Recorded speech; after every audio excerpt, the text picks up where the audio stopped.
window, there's cameras pointing at you everywhere. You look around and there's darkness, the TV's blaring. They're still looking at you. All of this. Oh, a bit of Big Brother going on. Yeah. Well, it is what it is, isn't it, Big Brother? What, the Orwellian nightmare, yeah. Yeah. Which we are pretty much living in, because even in my small little town, I could probably not walk, I know, less than 300 metres without a camera pointing at me. Yeah. I'm alright over here. Yeah. All I got recording me and the birds. Oh yeah. Birds and trees. I don't know about the drones though, or the Apaches that fly over. But the rest of that seems kind of fine. Yeah. I think we need to start a revolution, John. It'll be easy enough. What, start? So I think we need to start a Yeah. All we need is explosives. Bit of C4. Bit of C4? We'd be off. Yeah, that's all you would need. Hit certain targets at the correct time. When people are most frustrated. Create total anarchy. And then... Add a bit of sugar, bit of salt. Yeah, and you got yourself a revolution. Who's probably the biggest political person you know in the world? The biggest political person who I know? Yeah, who literally the whole of the country know. What now? Who's living on this planet now? Yeah, now, literally. The biggest political power in English history is living today. Who do you think that is? Well, if I had to say who I think was the biggest political person living today, who's got the most power in the world, I'd probably say someone like Barack Obama. But in the sense of carry on with in the sense of England. I'm not too sure. To be honest with you, I would sort of say David Cameron, but no, but I would doubt that very much. This is where it gets cloudy, because he's not a real string puller, is he? He's just a puppet. So yeah. The Queen hasn't got real power. If you said the Queen, I'd actually come around your house and shoot you myself. But if you said that, I'd happily do it. But she hasn't got real power anymore, has she? It's the banking system. No. If you took down the banking system, it wouldn't be reported on any media at all. It wouldn't even be touched, because the subject is so controlled. That's where the power lies, is where we can't see, obviously, because there's been these scandals about the banks, the 4 big banks, and if you had an attack on the big banks, it wouldn't even be recorded or questioned. But say if you had an attack on David Cameron, puppet, it would have media coverage, because he doesn't affect the real power structure. Yeah, no, I know what you're saying. You know, you can't even think of, yeah, you are right there. You can't even think of the Queen as a power, because, as I say, I think she's just an icon for the aristocracy and the upper class, sort of say to the lower class people that, it's still alright to have, it's still alright bloodlines to be in power and all of this. And, same with David Cameron, he can't have any major say. The problem with democracy is a failed system which relies on majorities. So you end up voting someone in, but yet they can't actually carry out their manifesto because they rely on majorities. And so you are right, the banking system, a totally private organisation, aren't registered and legally bound like the government, who are private, have the ability to affect everything what we do, and control the most major source. Yeah, and control the most major source, like money. Yeah, that is what you have to go after. You have to go after money. Exactly. But it's impossible to go after money because it's an ideology, and it's been bred into you. It's been bred into me just because where we live. Say if we lived on the plains of Africa, where there's no money, right? the real power there is nature. But if you come across, like the sea, to England or America, the real power is money.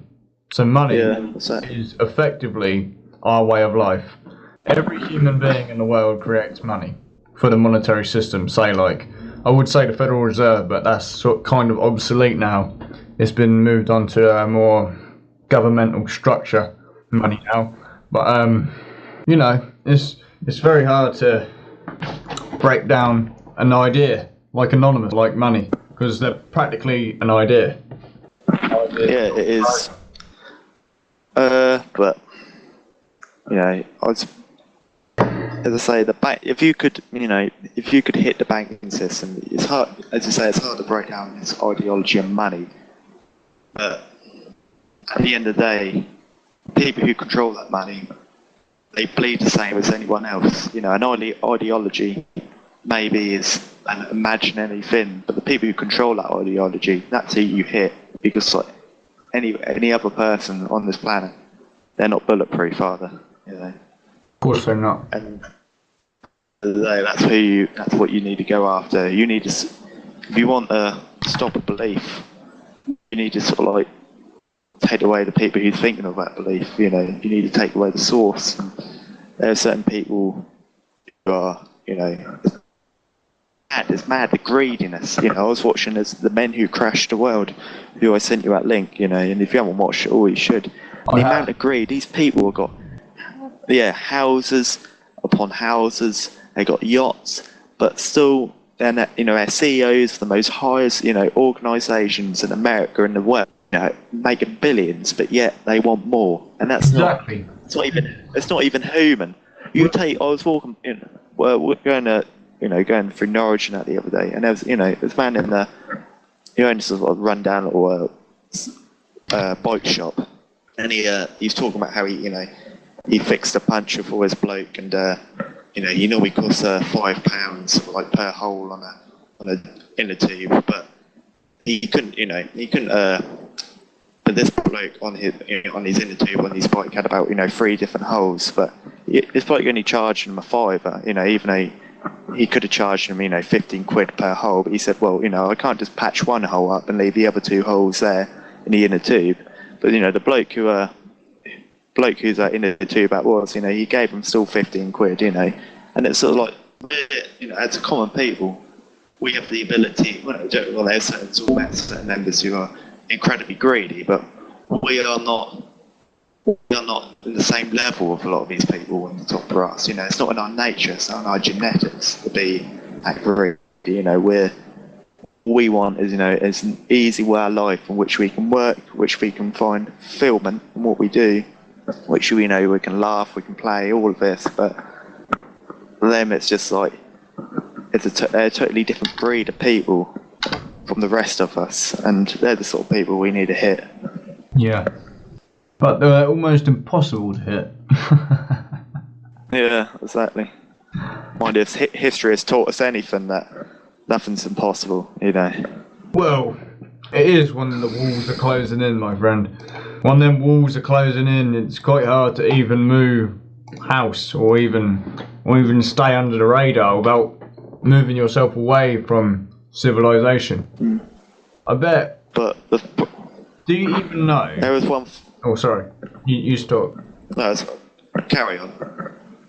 Like, I wouldn't know, and you wouldn't know who actually physically runs Barclays. Or... No, I would never die there. Because, I don't know, there's so many, I want to say, there's so many controllers of the banking system that even if they die, they have other people to take their place. Because money is an ideology, and it's in Western culture, like, without money, you can't live. And without living, you can't have money. But how you would hit a system, because let's face it, their system is totally dependable on us spending money. It's totally dependable of, we spend our money how they tell us to spend our money. So, we buy luxury goods, we buy food, we buy, commodities, what we have to live on. But we stop using that, then their total power is useless. You know, they have no power anymore because they're totally, and that's where their flaw is. Their flaw is that they rely on us, the people who are fucking over. And I think there's going to be a point when the majority, or most of us, realise that, and we start, you know, forming communities in which we don't need to depend on big bankers telling us how to spend or how to live our lives no more. Yeah, it's so ideological, no matter how you look at it. Who's Red? That's that Reese kid.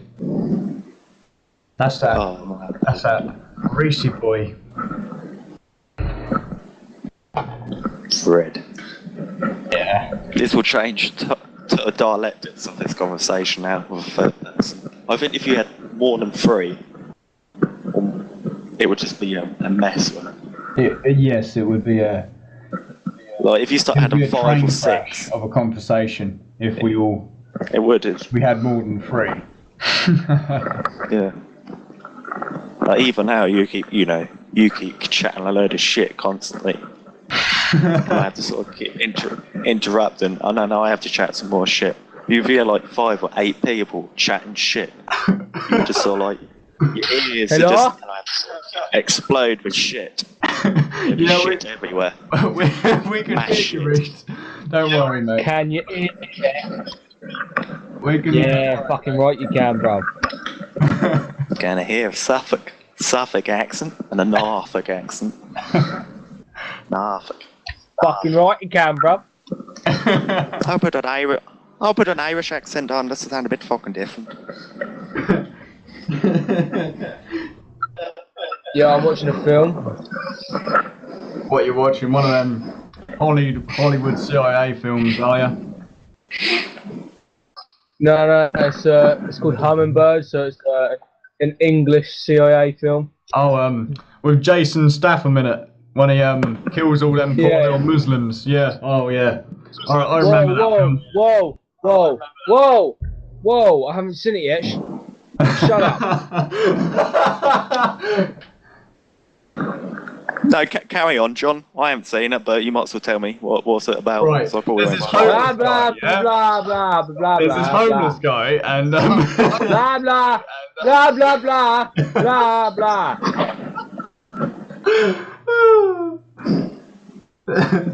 Oh, fucking hell.